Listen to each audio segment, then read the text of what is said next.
কোথায় গিয়ে আজকে এত মজার মজার ফুড ফ্রাই করলাম, সবাই মিলে এত বেশি আড্ডা দিলাম, ছবি তুললাম, গল্প করলাম, সব কিছুই থাকবে আমার আজকের এই ভিডিওতে।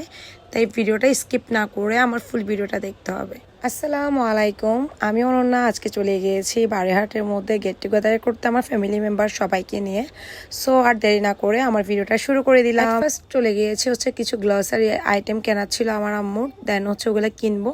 স্বপ্নতে ঢুকলাম, আর স্বপ্নে যেহেতু নতুন হয়েছে টুকিটাকি সব কিছুই অফার দেখছিলাম।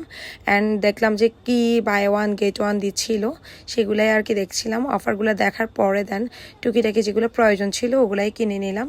তারপর কেনাকাটা শেষ করে দেন আবার ফুফিও কিনতে লাগলো, যেহেতু আমাদের এখানে এখন স্বপ্ন হয়েছে, তো সবার জন্য একটা সুবিধা যে একটার সাথে একটা ফ্রি, দেন অনেক ডিসকাউন্ট অফার থাকবে, তো সবাই মিলে কিনলো।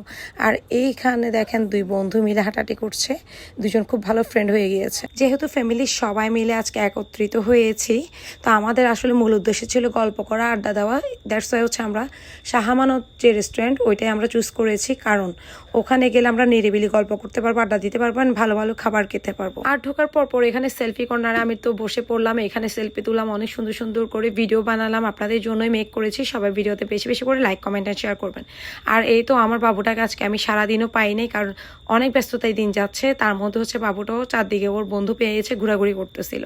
আচ্ছা যাই হোক, সবাই আমাদের ভিডিও দেখে কমেন্ট করে জানাবেন যে আমাকে আজকে হিজাবে কেমন লাগছে। সেলফি কর্নারটার সাথে সাথে এখানে ছিল একটা দোলনা, যেটা কিনা আমার বাসায় সবসময় আপনারা দেখতে পান। এটা আপনাদের জন্য কমন একটা জিনিস, যে দোলনাটার মধ্যে আপনারা আমাকে দেখতে দেখতে জাস্ট বোর হয়ে গিয়েছেন। তো আমি আজকে আবারও বোকামি করে দোলনায় বসছি আপনাদেরকে দেখানোর জন্য। মূল ঘটনা অনেকে আমাকে এই দোলনায় দেখে অনেক বেশি অভ্যস্ত হয়ে গিয়েছে। আর যেহেতু আমি বাড়িতে আসছি দীর্ঘ এক মাস আমি এই দোলনা ইউজ করতে পারিনি, তো আজকে যখন আমি দোলনা দেখেছি তখন আবেগে আপ্লুত হয়ে আবার বসে পড়েছে, আর উঠতেই ইচ্ছে করছিল না। এরপর আমার ফুপি আমাকে উঠিয়ে ওখানে বসলো, দেন আমরা একটু গল্প করছিলাম।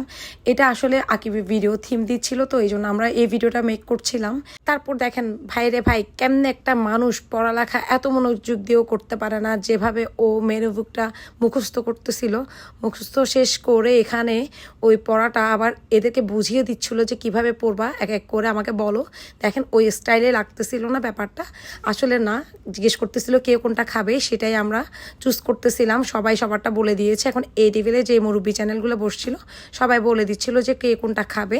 তো সবাই আসলে কনফিউজ যে কে কোনটা খাচ্ছে অ্যান্ড কেমন লাগে খেতে, দেখা যাক কি হয়। এটা হলো আমার কাজিন, আর এখানে আমরা সবাই কাজিনরা বসেছিলাম, আর এখানে ভিয়ানরা সবাই বসেছিল। এক কথায় ছেলে আর মেয়ের ফ্যামিলি যখন মেন্টালিটি এক থাকে, একটা শিক্ষিত পরিবার থাকে, বংশ একই থাকে, তাহলে কি হয় জানেন, সব কিছু মিলে যায়, আড্ডাটা জমে যায়, সব কিছু মেন্টালিটি সবার এক থাকে। এখানে কোনো দোষ ধরা হয় না, কোনো প্যাচ হয় না, কোনো গ্যাঞ্জাম হয় না। তাই আমার প্রায় ভিডিওতে বলা হয় যে একটা মেয়ে যে শিক্ষায় বড় হয়েছে, যে পরিবেশে বড় হয়েছে, যে বাবা মা শিক্ষা পেয়েছে, ওরকম একটা শিক্ষিত পরিবার দেখে আপনারা বিয়ে দেন, একটা ভালো মানুষ দেখে বিয়ে দেন, ভালো মানুষের ঘরে বিয়ে দেন, তাহলে আপনাদের মেয়েগুলো সুখী হবে আল্লাহর রহমতে। মাশাআল্লাহ, সবাই আমাদের জন্য দোয়া করবেন।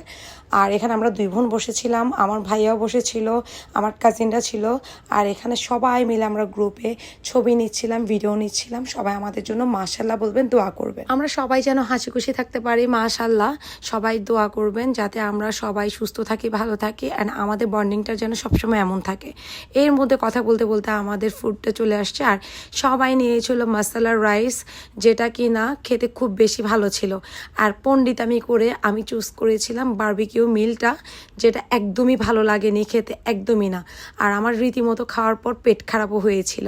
এটা এই জন্যই বলেছি এটা মনে হয় আগের ফুড ছিল, কারণ না হলে এই সমস্যাটা হতো না। আমার খাওয়ার সময় কেমন একটা টক লেগেছিল, আমি আসলে এটা ওদেরকে জানাইনি, জাস্ট আমি একটু খেয়ে রেখে দিয়েছিলাম। প্রতি মাসে বা উইকেন্ডে যদি এরকম একটা ফ্যামিলি গেট টুগেদার রাখা যায়, তাহলে ফ্যামিলি বন্ডিং খুব বেশি ভালো হবে, অ্যান্ড আমি মনে করি যে আসলে এটা দরকার সবার। তো ভিডিওটা এই পর্যন্ত, এখন খেতে হবে গরম গরম। বাই।